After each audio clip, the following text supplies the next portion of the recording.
Quando você tem um evento como o Holocausto, a tarefa de narrar, de descrever, de trazer os fatos à luz e de torná-los história, ela se torna uma tarefa muito mais difícil do que a princípio se apresenta, porque justamente a narração está muito mais no âmbito do trauma do que de uma narração historiográfica. Então esse é um elemento que a gente vê se repetir em vários autores que foram testemunhas, a dificuldade de narrar eventos que são inenarráveis. Isso demonstra um dilema que já existe na modernidade sobre a possibilidade de se traduzir fatos em palavras. Isso já era uma questão para a modernidade, a própria história já tinha sido questionada nesse sentido, mas a partir do Holocausto isso fica patente.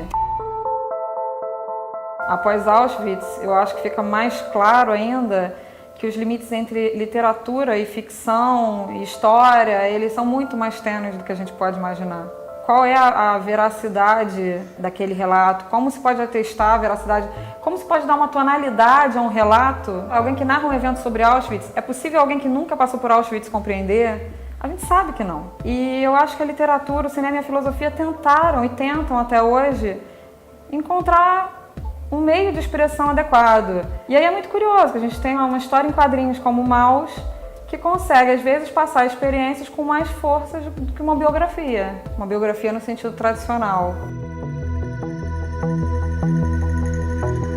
A Noite Neblina, do Alain Resnais, né, como diz Truffaut, talvez seja o maior filme, né, de todos os tempos, porque é uma poesia, ele não explora tanto a brutalidade, embora ele traga alguns desses topos do horror comum, ele talvez pelas palavras e pelo ritmo e pela conjugação entre imagem e frase, ele consegue nos trazer um desconforto, uma angústia, né, talvez um pouco mais próxima do que grandes produções hollywoodianas que falaram sobre o tema. Então eu acho que essa experiência com a linguagem, essas tentativas são experiências também sobre como narrar algo que está vedado à linguagem, inclusive porque extrapola os limites da linguagem, porque é uma experiência de desumanização.